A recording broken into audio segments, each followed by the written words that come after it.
Ya, saya kasih besar ya, saya kasih besar ya. Iya, waktu berdialog itu kan suara saya jadi Tidak. hilang. Suara hilang tuh dari signal, Pak. Signal. Bukan hilang, maksudnya suaranya kecil, mendem gitu loh. Tidak, itu dari Bapak punya jaringan. Saya kalau di sini saya orang netral, saya kasih besar. Kami hamba nggak bisa tipu, kami harus kasih naik. Ya, idealnya memang kita. Kecuali kalau Pak Dhani ada bahasa-bahasa maki, sebutkan nama binatang, baru kami keep suaranya. Kalau selama ini kan nggak ada. Kan selama ini kan nggak ada, ya makanya nggak usah curiga lah. Kayak ini kan selama ini nggak ada, ya kita baik aja. Iya kan nggak pernah. Oke. Ya memang iya. Idealnya memang seperti itu. Makanya menurut saya idealnya juga ya. Yang namanya hukum Tuhan itu idealnya ya. Kalau menurut pemahaman saya, hemat saya sebagai manusia, yang namanya hukum Tuhan itu idealnya juga harus sesuai dengan kodratnya manusia.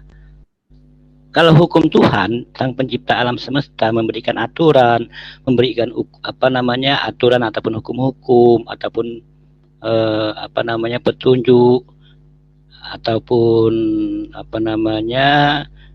tauladannya ataupun pencerahannya pasti sesuai dengan kodratnya manusia. Kalau Tuhan tidak memberikan aturannya tidak sesuai dengan kodrat manusia, berarti Tuhan tersebut masih diragukan, Pak. Kalau menurut saya ya. Karena aturan itu apabila tidak sesuai dengan kodratnya manusia, maka perlu dipertanyakan, apakah ini Tuhan Sang Pencipta alam semesta atau bukan? Karena yang namanya Tuhan Sang Pencipta alam semesta, dia pasti maha tahu tentang makhluknya yang diciptakannya, apa yang dibutuhkan makhluknya, apa yang diperlukan makhluknya, pasti Sang Pencipta alam semesta pasti mengetahuinya. Maka dibikinlah aturan supaya keinginan ataupun kodratnya manusia itu tidak saling berbenturan antara satu dengan yang lain. Nah, itulah yang saya katakan, yang namanya aturan itu mengatur, bukan membatasi, tetapi mengatur. Maka dikatakan aturan untuk mengatur. Orang kawin itu kan kodratnya manusia untuk kawin, tetapi diatur, nggak boleh sembarangan. Kan begitu, itulah yang namanya aturan dari Tuhan yang sesuai dengan kodratnya manusia. Itu kalau menurut pemahaman saya. Makanya kita di dalam memahami hukum-hukum dari Tuhan ataupun aturan-aturan dari Tuhan itu tidak terlepas daripada tuntunan. Saya lebih cenderung kepada tuntunannya. Maka siapa yang bisa memberikan tuntunan itu? Nah, itu yang harus kita renungkan. Siapa sih yang memberikan tuntunan kepada manusia ini? Maka bagi saya, secara manusia yang berpikir, otomatis ada yang diutusnya. Siapa yang diutusnya? Yaitu para nabi dan rasulnya. Tanpa ada tuntunan itu, bagaimana kita bisa mengatakan kalau diri kita itu benar ataupun orang lain salah? Sementara tuntunannya dari Tuhan itu tidak ada. Makanya kalau kita kembali kepada zaman sebelum Ibrahim, ya kan, apabila ada manusia yang hidup sebelum Ibrahim itu setelah Nabi Nuh, kalau tidak memiliki tuntunan, maka mereka masing-masing siapa yang kuat itu yang benar, kan begitu. Siapa yang berkuasa dialah yang benar. Kan ujung-ujungnya ke sana, siapa yang berkuasa dia benar. Kalau tidak ada tuntunan dari Tuhan, maka kekuasaan menjadi rebutan. Sehingga kekuasaan menjadi rebutan, apa endingnya? Perperangan. Itu yang terjadi pada zaman dahulu kala. Nah, itulah Allah turunkan seorang nabi ataupun beberapa nabi untuk memberikan tuntunan itu kepada kita, supaya kodrat yang kita miliki sebagai manusia itu bisa diatur, bukan dibiarkan begitu saja. Itu kalau menurut saya. Kedua, ini yang kedua, yang terakhir. Yang terakhir adalah tadi ada berbicara dari Pak Jengkeh tadi tentang harta. Ini pertanyaan ya, tadi kan statement, ini pertanyaan saya. Kalau menurut Pak Bom ataupun Pak Ngyul ataupun yang lainnya, harta yang teman-teman di dalam ya. Ini pertanyaan sih. Kalau dijawab boleh, nggak dijawab juga. Santai aja, kita kan bukan debat, malah kita kan siang ini kita ngobrol cerita-cerita kayak di warung kopi lah. Iyalah, makanya saya. Jadi kalau harta yang kita sumbangkan, ya kan, yang kita berikan, itu punya nilai apa di dalam ajaran kekristenan? Apa nilai plusnya sehingga para jemaatnya atau siapa saja atau termasuk pengembala ataupun pelayan menyampaikan itu fungsinya apa untuk dirinya, fungsinya lah untuk di mata Tuhan ya, fungsinya apa itu kadang-kadang saya terus terang aja jujur aja ya, karena ada statement yang mengatakan kalau sudah mengakui Tuhan itu juru selamat, berarti dia jelas sudah masuk surga. Nah sekarang fungsinya para pelayan, pemberi perpuluhan ataupun persembahan, itu fungsinya untuk apa jadinya? Itu yang menjadi, kita jujur aja ya, saya selaku manusia yang berusaha untuk netral, untuk melepaskan dogma ataupun doktrin dari agama saya juga saya lepaskan. Itu untuk mencari kebenaran itu kan harus kita lepaskan semuanya. Makanya kita kita tonjolkan lah istilahnya kan, kita dominasi kita utamakan lah pemikiran kita dulu. Nah fungsinya masalah harta tadi, kemudian ada orang yang kayak Pak Bom boleh dikatakan 15 jam ya kan, 15 jam meluangkan waktunya untuk melakukan pelayanan. Ini fungsinya apa di hadapan Tuhan? Terima kasih, silakan Pak Bom. Mungkin Pak Yul bisa jawab. Ya, saya tanggapi dulu satu pertanyaan Pak Dhani tadi soal kodrat. Saya mau tanya Pak Dhani dulu sebelum kita diskusi Pak Dhani ya. Bagi Pak Dhani kodrat manusia itu seperti apa? Ya, kodratnya manusia pertama ya, manusia punya keinginan. Makanya di dalam Islam itu yang namanya manusia kan ada secara global, secara universalnya memiliki dua unsur. Unsur pertama jasmani, unsur yang kedua adalah rohani. Nah, di dalam kita bicara kerohanian, ini unsur yang keduanya ini mengandung empat unsur juga, mengandungi 4 komponen. Komponen pertama dia ada nafsu. Nafsu kan berkaitan dengan keinginan segala macam lah. Itu nafsu namanya kan. Kedua di sini iya. Ya kan, nafsu apa saja, keinginan, nafsu makan kayak Pak Bom ngemel setiap hari, setiap malam. Nafsu juga. Termasuk Pak Dhani, ya kan? Pak Dhani. Jadi nafsu. Pak Dhani, tunggu dulu. Yang pertama ngomong soal nafsu, termasuk poligami gitu kan, boleh-boleh juga ya? Iya, semuanya masuk Pak. Jadi keinginan manusia itu semuanya, keinginan punya harta, keinginan punya menjadi orang kaya, ya kan, itu nafsu semua kan, itu nafsu semua itu, keinginan menjadi orang kaya, ingin nyaman, ingin tidur. Betul. Iya kan, ini dalam Islam ya. Ini dalam Islam. Lanjutkan. Ya. Pak Dhani, saya mau potong. Kemudian, Pak Dhani. Jangan dipotong dulu lah. Baru ini kan ada 4 tadi. Saya bilang ada 4. Pak Cengke. Ini baru 1, baru 1 hari ini. Oke, silakan. Pak Dani. Iya. Oke lah. Di Muslim itu sepertinya seksual itu diatur baik. Cuma yang menjadi apa? Kok tidak adil ya? Kok laki-laki dikasih banyak kesempatan, kok perempuan kok nggak dikasih kesempatan juga, Pak Dani? Ya, secara medis atau secara hakiki ya seksual perempuan sama laki-laki itu sama itu, Pak Dani. Kok Tuhannya Pak Dani kok tidak adil sama perempuan? Kok nggak boleh dikasih kawin 4 kali gitu loh maksud saya. Itu kan hak hakiki dari manusia juga, sama itu perempuan sama laki-laki. Apa gitu Pak Dani? Oke. Kenapa Tuhan mengatur hanya laki-laki saja boleh poligami, sementara perempuan tidak boleh poligami, poliandri istilahnya kan? Itu ajaran Islam kan seperti itu.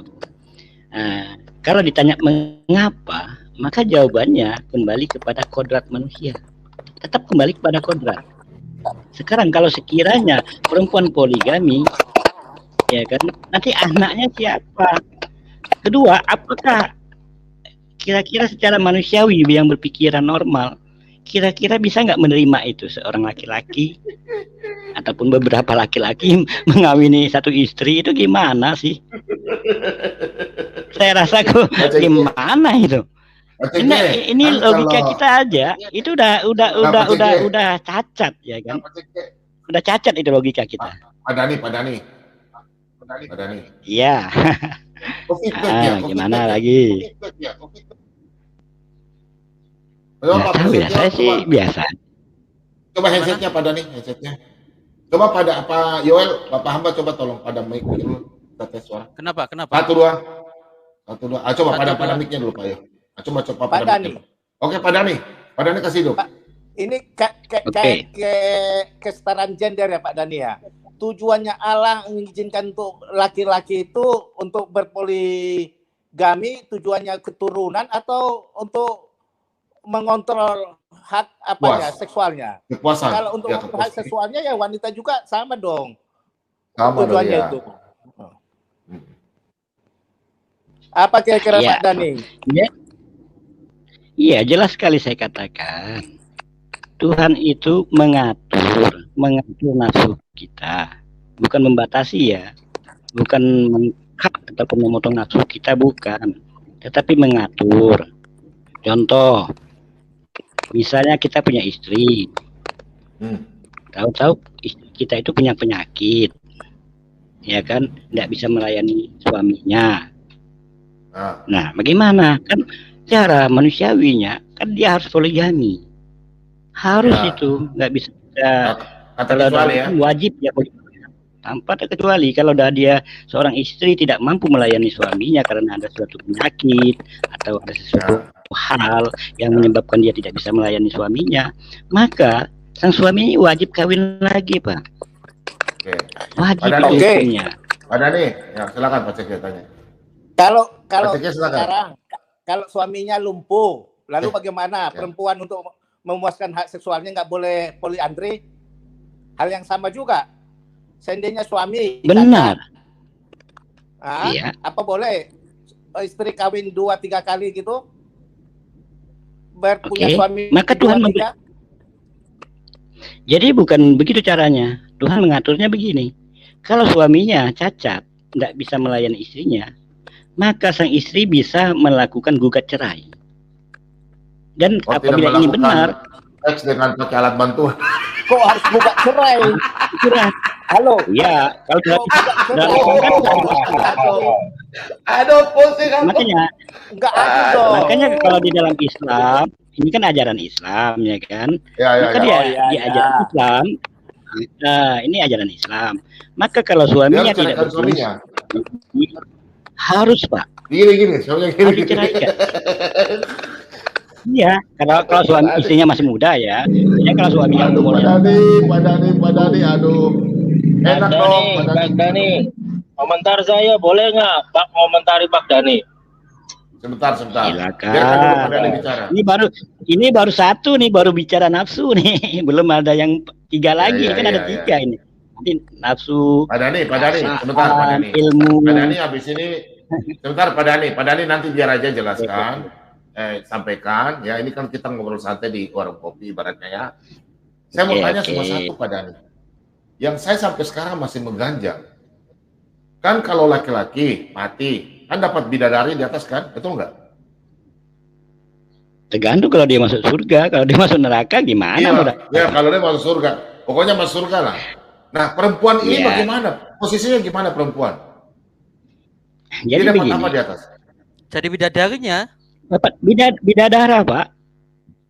Ada juga bidadara. Dia jadi bidadara. Yang melayani. Jadi dia jadi bidadara. Jadi tolong ya, bidadari dan bidadara namanya kan. Ada bidadari itu untuk melayani sebagai pelayan saja dia kan. Pelayan. Nanti istri yang di bumi, jadi istri yang di bumi jadi apa? Bidadara? Enggak, dengar dulu, makanya saya jelaskan dulu.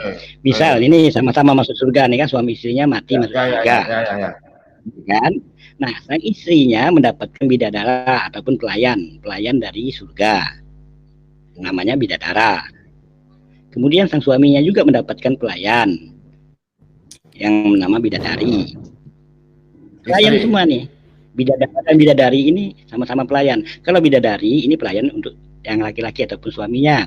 Yang bidadara yang melayani istrinya. Baik melayani luar dalam, semuanya bisa. Luar dalam ya. Sebentar. Jadi di sini saya paham apakah cemburu atau tidak. Ya, saya paham. Ini maksudnya begini, Pak Bambang akan berpikiran ini apakah cemburu atau tidak suami istri, kan begitu? Bukan itu. Berarti suami ini nanti dapat nafsu 70 kan, 72 kan, melampiaskan nafsu di atas kan? Maksudnya nafsu 72 gimana pula? Nafsu 72 maksudnya kan misalkan melakukan hubungan seks lagi kan di atas? Bisa kan? Nafsu 72 maksudnya saya belum paham nih, maksudnya nafsu 72 bisa melakukan seks, bisa melakukan hubungan seks, bukan seks kan, seorang laki-laki dengan bidadari di atas kan? Bisa melakukan hubungan seks enggak? Bisa. Ya, sama 72 kan? Iya, tergantung kita mau melayani yang mana, ganti-gantian bisa. Yang penting mana kita semua. Ya? Waduh. Dhani, pesan saya nanti bawa itu Pak, obat kuat. Kalau saya Pak Dhani nggak kuat itu obat kuat. Pak Dhani.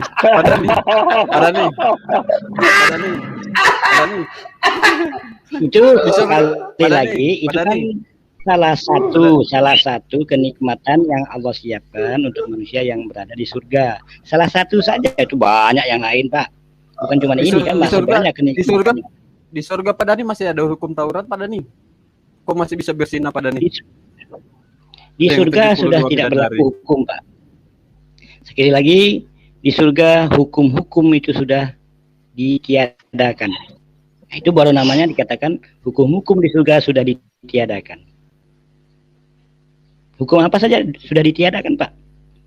Jadi di surga itu hukum sudah tidak ada berlaku. Pak Dhani, yang belum jawab, nanti perempuannya dapat apa? Perempuannya dapat apa? Kepuasan apa di atas perempuannya? Cuma melayani saja. Sesuai dengan sesuai dengan keinginan dia. Kita kan nggak tahu nanti perempuannya inginnya apa. Inginnya ada noise kan. Misalnya perempuannya sukanya jajan, ya jajan ya ada semua. Oh dia senangnya jalan-jalan ataupun traveling, ya di jalan-jalan. Lalu bagaimana istri yang menjadi bidadari melampiaskan nafsunya gimana? Sang suami sang suaminya memuaskan birahinya dengan cara pesta seks. Minta maaf ya karena 72 lebih istri satu pasti pesta loh. Nah pertanyaan saya begini Pak Dhani, yang perempuan ini melakukan seks bagaimana perempuannya nih? Ya sama seperti kita, seperti yang ada di dunia. Dia mendapatkan apa? Dia mendapatkan laki-laki atau mendapatkan perempuan? Bidadara itu artinya laki-laki, Pak. Oh, bidadara laki-laki. Berarti perempuan ini dapatkan bidadara 70 lagi. 70 lagi. Nah, itu enggak disebutkan berapa jumlahnya. Kita enggak mendapatkan keterangan. Tapi keterangannya hanya jumlah yang bicara jumlah. Ya. kalau bicara jumlah untuk perempuan kita tidak tahu. Pak Dani. Ya, Kalau untuk jumlah. Dani, Kalau bicara istri, ada bidadara, iya. kalau istriku jadi bidadari Pak Dani, gue tampeleng istriku Gimana? kalau begitu. Iya, makanya saya bilang kan ada cemburu. Kan tadi kan di awal saya katakan ini nanti kan teman-teman akan berbicara, nanti bukan cemburu Pak, bukan cemburu Pak Dani. Yang saya pikir ini istrinya yang kita bekas di dalam dunia ini kasihan kan dia. Kalau bidadari satu kali diantri 70 lagi. Banyak mampus.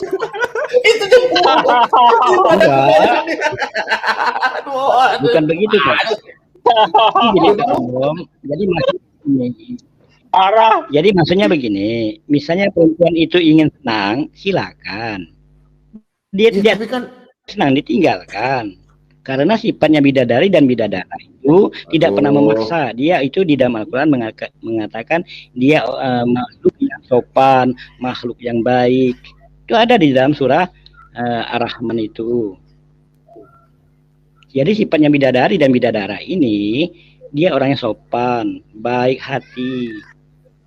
Jadi tidak ada istilah main paksaan, karena dia makhluk tersendiri memang. Makhluk yang tidak pernah kita bayangkan. Tidak pernah kita bayangkan yang namanya bidadari dan bidadara ini. Di dunia ini kita nggak mampu otak kita membayangkan, karena Allah juga tidak memberikan gambaran itu, gambaran yang detail ya. Bagaimana bentuk bidadari sebenarnya. Cuman Allah memberikan gambaran bahwasanya bidadari itu montok, cantik, putih, itu aja. Begini Pak Dani, kalau kami di umat Kristen Pak Dani ada dua kami. Kalau kami bentar ya, teman-teman, nanti saya kasih pendapat, baru silakan kasih pendapat ya. Di sini ada aturan jadi. Bentar ya, nanti kalau Bapak mau tanya baru silakan ya. Jadi silakan Pak Cengke, sudah selesai, masih bertanya Pak Cengke? Pak Cengke mana ya? Udah turun ya? Mari kita berdoa, kita satukan. Ya Bapa kami yang duduk dalam kerajaan surga, kami mengucap syukur dan berterima kasih kepada. Siapa ini berdoa?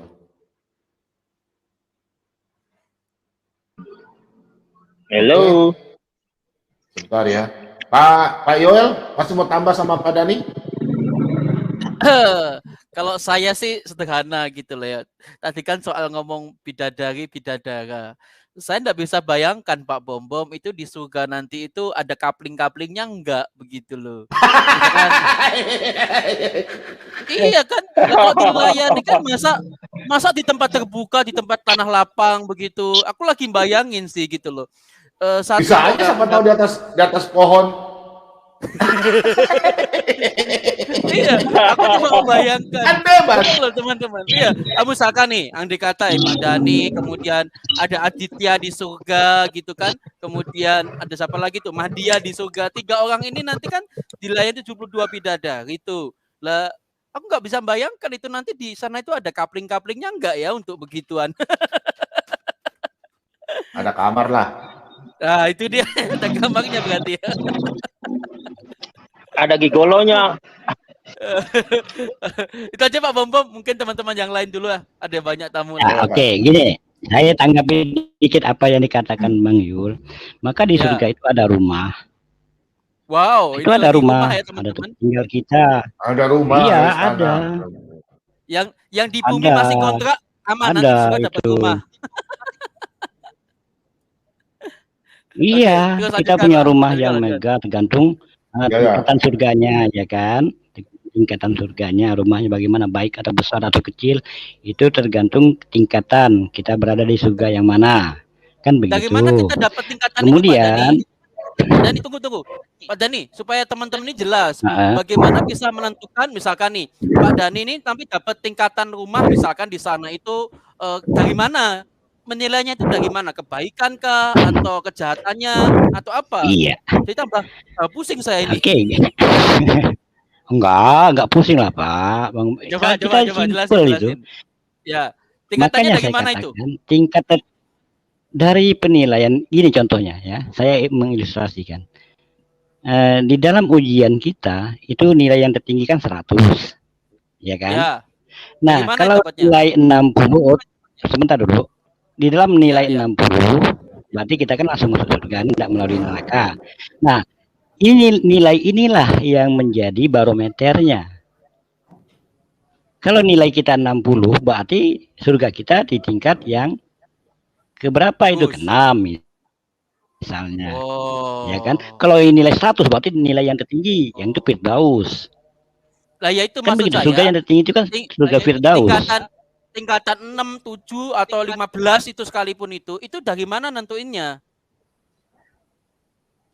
Dari ini perbuatan kita. Di dalam ayat Al-Quran mengatakan begini. Di dalam surah Ar-Rahman. Bukan surah Ar-Rahman, Al-Muluk. Lihat luakum ayyukum ahsanu amal. Jadi maksudnya begini, lihat luakum, maka kamu itu diuji berdasarkan perbuatan kamu. Mana yang terbaik perbuatan kamu, itulah dinilai. Itu ayat Al-Quran. Surah Ar-Rahman, surah Ar-Rahman itu. Pak Dani, berarti kasihan yang ini ya Pak Dani ya, orang yang lagi bertobat ya, maksudnya begini Pak Dani, ada penjahat nih, lagi bertobat dia tuh, percaya dapat hidayah untuk masuk Islam, tiba-tiba dia nggak lama untuk bisa melakukan perbuatan baik, padahal dia sebelumnya jahatnya luar biasa, kemudian mati, kasihan ya dia ya, dapat tingkatan paling bawah ya berarti ya. Iya, bisa jadi, tetapi dia tidak mengalami neraka. Tidak mengalami cucian. Dicuci dulu ya? Kayak laundry aja Pak Dani? Enggak. Iya. Benar. Kayak laundry, benar itu. Kita tidak boleh kita menutup mata. Kayak laundry. Cuci dulu. Aduh, benar itu yang dikatakan Rasulullah. Dalam ajaran Islam seperti itu. Terus siapa yang mindahkan Pak Dani? Misalkan nih, saya Yoel ya. Kemudian saya di neraka nih Pak Dani ya. Kemudian saya di laundry di situ. Yang mindahin siapa? Ke surga. Malaikat. Malaikat. Ya? Malaikat. Baru iya. Ya. Karena malaikat ini merupakan pesuruh Allah. Dialah yang memindahkan nanti atas perintah Allah. Tanpa perintah Allah dia juga nggak bisa melakukan apa-apa. Ya. Itu jelas. Jadi kalau kami itu runutnya enak Pak Yul. Kalau kita berbicara tentang surga neraka, tentang dunia, runut sekali. Kalau kita memahami dengan hadis sangat runut. Saya merasakan. Siapa bilang runut Pak Dani? Enggak runut lah.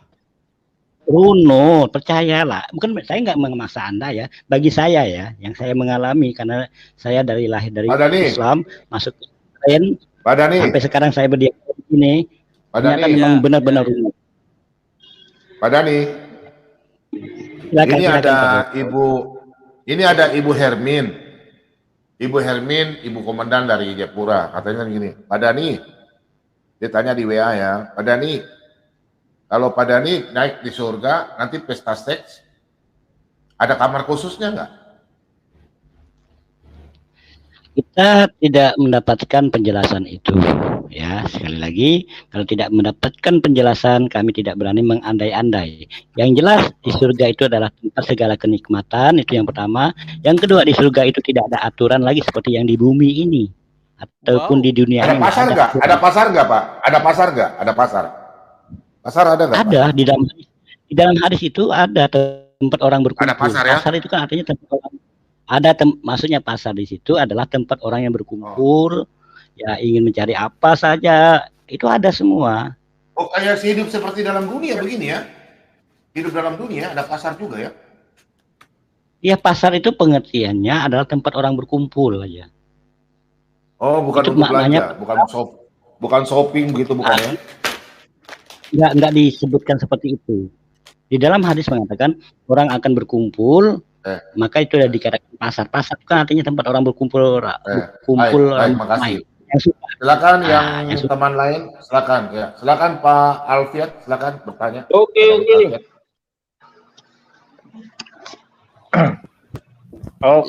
Saya Bapak. Yang lain aja dulu. Silakan Pak Harley, kunci. Oh iya, ini saya penasaran sama komentarnya Pak Dani nih.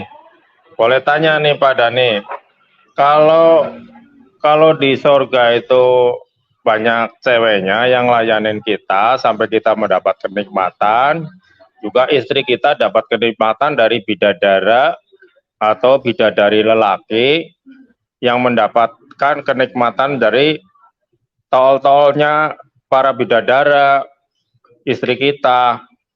Lah kita lihat istri kita lagi dientotin gitu, apa nggak cemburu nih kita nih? Satu. Kedua, kita ngentot sama bidadari, istri kita lihat. Apa istri kita nggak cemburu juga tuh?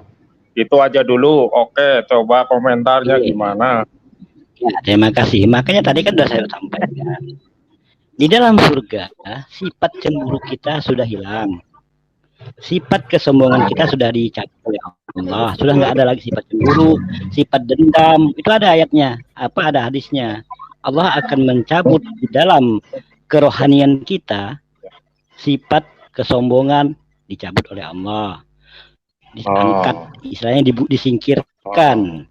Kemudian sifat cemburu kita disingkirkan. Kemudian sifat kesombongan disingkirkan tadi yang saya katakan, dan sifat dendam itu tidak ada lagi. Oh, itu hebat dicabut ya. oleh Allah. Kita ini kan di dunia ini kan kita dimasukkan, makanya di dunia ini kita dikatakan nafsu tadi. Makanya saya tadi belum menyampaikan masalah perasaan kan. Di dunia itu ada perasaan kita. Oh ini Pak, kalau umpamanya nggak itu kan free sex ya, ngapain ke surga? Kalau di Eropa dan Amerika aja udah free sex, udah bebas, ngapain mesti ke surga duluan? Ngapain? Nggak usah ke surga lah. Di Amerika sama di Eropa juga free sex. Orang telanjang bebas, bergantian suami istri ngentot boleh. Ngapain ke surga? Coba bahasanya. Tapi kan ada batasnya itu Pak Bro. Batasnya dan Pak Bambang bisa kena strike. Pak Bambang. Bahasanya agak diperhalus sedikit Pak Bro. Oh iya tenang aja, diperhalus. Kita paham kita paham lah yang dimaksud. Ya itu kan jadi bahasa begini, kenapa di dunia ini ya oke lah, masalah bilang aja campur Pak Bro, campur aja, bilang campur. Ya, campur deh ya. Gimana itu? Boleh saya lanjutkan? Ya, boleh saya lanjutkan? Boleh. Jadi saya katakan kalau di dunia ini kita kan di mana kita diuji itu berarti ya kita diberi kenikmatan itu harus ada aturannya. Nah, kalau kita sudah diberi oleh aturan dari Tuhan, maka kita melaksanakan aturan itu. Kalau aturan yang kita langgar dari Tuhan, nah itulah kita mampu atau tidak. Tidak yang sebagaimana yang Anda katakan tadi, bagaimana kalau bebas yang kayak di luar negeri itu kan, bebas berbuat apa saja. Tetapi dia tetap menggunakan ada finansial yang harus dikeluarkan. Orang yang tidak mampu finansial nggak mungkin bisa ke sana. Makanya ada batasannya. Nggak bisa kita sebebas. Coba orang-orang kampung pergi ke luar negeri, mau nggak dia melayani kita? Nggak bakalan. Kalau tidak ada uang, tidak ada finansial, nggak mungkin. Nah, tetapi kalau di surga, jelas ada. Kemudian pertanyaan Anda, kenapa saja tidak seperti di sana? Kalau kita katakan bisa seperti di sana, berarti Tuhan tidak adil kepada manusia. Hanya untuk orang yang berduit saja. Sementara untuk orang yang tidak berduit, ya kan?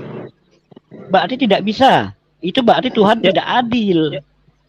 Ya bisa makanya saja. Tuhan makanya supaya adil, Tuhan katakan dilarang itu. Supaya kamu nikmati aja di surga.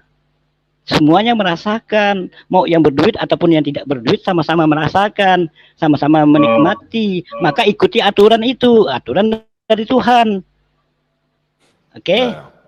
Kalau aturan yang nggak punya duit, Pak, ini gantian, Pak.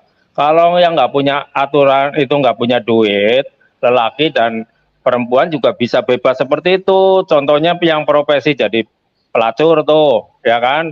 Kan bercampur dengan lelaki lain bebas dengan membayar. Begitu pula yang lelaki kalau tidak punya duit tapi ingin berganti-ganti dengan perempuan, ya jadi gigolo dengan bayaran. Kan mirip, ngapain mesti ke surga? Maksud saya begitu, Pak. Coba. Oke, saya jawab lagi. Gampang jawabnya. Kalau kita yang tidak berduit, otomatis dapat perempuan yang yang tua-tua lah, yang kalau bahasa kami namanya ganut. Ya kan begitu. Pak Dhani. Ya enggak, ya kita jujur aja ya. Iya kan. Jadi nggak mau punya, jadi nggak punya duit sama perempuan tua. Iya. Jadi enggak lagi. Aduh. Ditarik mulur, didorong peot, Pak. Kalau tua, ditarik mulur, didorong peot. Iya. Apakah seperti itu? Kan tidak adil Tuhan kan? Makanya Tuhan menciptakan surga itu tempat kenikmatan supaya semua manusia bisa merasakan apa yang dipandang di dunia ini yang tak pernah dirasakannya dia bisa merasakan. Sekalipun dia tidak mampu kayak saya nih. Orang yang nggak mampu, yang pas-pasan hidupnya. Ya kan tidak mungkin saya bisa mencari perempuan yang masih muda, ya kan? Ya. Apalagi saya sudah tua. Kan nggak mungkin dapat perempuan yang cantik-cantik. Jadi pengen jadi mualaf nih, Pak. Pengen jadi mualaf jadinya lu, aduh, ngiler nih. Enggak, kita bukan masalah mualaf, tidak ada bagi Tuhan. Makanya tadi kemarin saya bilang kepada Pak Bom, kita itu Tuhan tidak membutuhkan kita, tetapi kita yang membutuhkan Tuhan. Makanya saya sampaikan ayatnya yang kemarin malam tuh Pak Bom. Kalau Allah itu ciptakan manusia ini beriman semuanya, niscaya beriman. Ataupun begini istilahnya, bahasa kasarnya kan, apakah kamu beriman atau tidak beriman itu tidak mempengaruhi keagungan Allah, tidak mempengaruhi keagungan Sang Pencipta alam semesta. Kan begitu intinya. Jadi manusia ini di dunia ini ya semuanya lah kafir lah semuanya, ingkarlah kepada Tuhan. Tuhan tidak pernah. Ya maksudnya begitu. Itu kan ayat Al-Quran ya. Ya itu bahasa Al-Quran ya, bukan bahasa saya. Untuk jadi saja, untuk Tuhannya pada iya untuk Tuhannya saya lah sebagai orang Islam kan. Maka di dalam Al-Quran, makanya saya bicarakan Al-Quran tadi. Maka kata Allah itu tidak mempengaruhi keagungan Sang Pencipta alam semesta. Tidak sama sekali mempengaruhi. Mau beriman semuanya lah manusia ini. Mau beriman semuanya ya, tidak ada yang beriman semuanya. Itu juga tidak mempengaruhi Tuhan. Udah pada nih, udah selesai. Sekarang saya jemput dulu Pak Nabi Suk.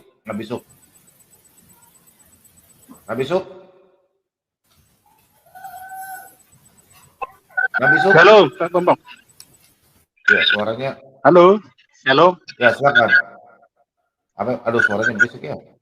Halo, shalom, Pak Bambang, shalom semuanya. Shalom. Ya, Pak Nabi Suk ada piaraan bukan? Jangkrik. Aduh, pakai YouTube ya? Ada YouTube juga kan ya? YouTube-nya dimatikan dulu itu. Halo. Ya. Ada monitor YouTube kan? Sudah jelas suaranya. Ada monitor YouTube di samping. Oh, Pak. Suaranya udah jelas. Enggak, maksudnya Bapak sambil dengar streamer ini ada YouTube samping enggak? Enggak ada. Mati Pak Bom. Sudah mati tadi. Oh, silakan. Bagus. Nah, Pak Dani mau tanya nih. Halo. Ya silakan, saya tetap monitor, tetap monitor saya. Iya, saya juga pernah lihat di di video itu ya, ada dibahas-bahas itu sama ustadz-ustadz menceritakan bahwa di surga itu kan di sana katanya penuh kenikmatan. Tapi kalau buat kami sih kayaknya sih kurang berbobot ya, karena itu kan keyakinan kalian.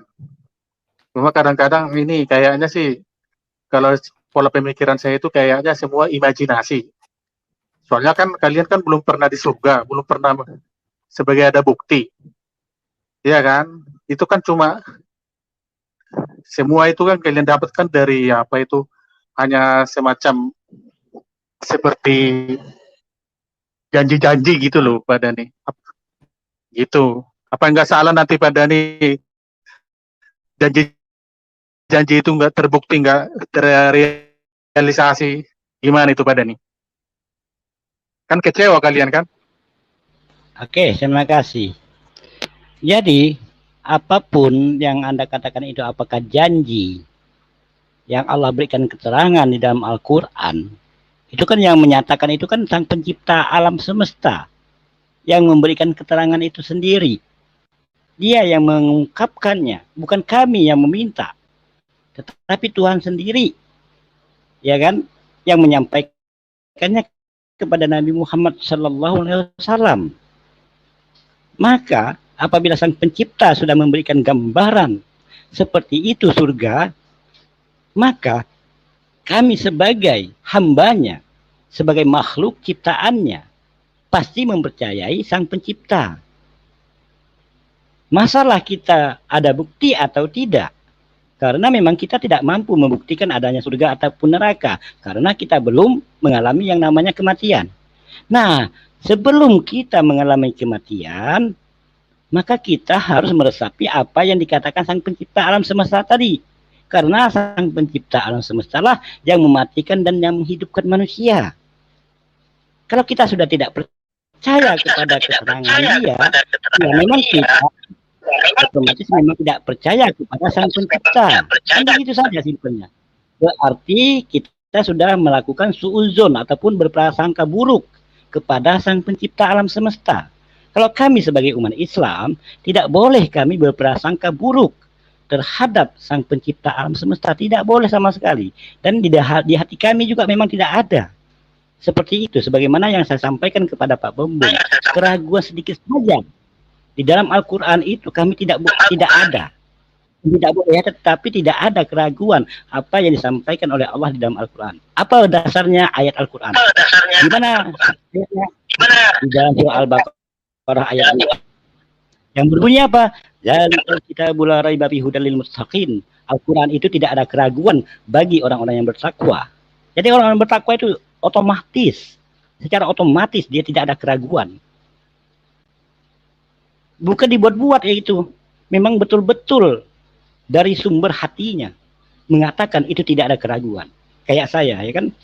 Saya otomatis bukan saya dibuat-buat. Memang betul-betul saya tidak ada keraguan sedikit pun. Itu jelas. Oke? Bisa dipahami. Maka di keterangan Allah, Sang Pencipta alam semesta itu, kami tidak ragu. Apapun yang disampaikan tentang surga dan neraka, sedikit pun kami tidak akan pernah ragu. Itulah yang tertancap. Cukup Pak Dhani untuk kebanyakan. Oke, makasih.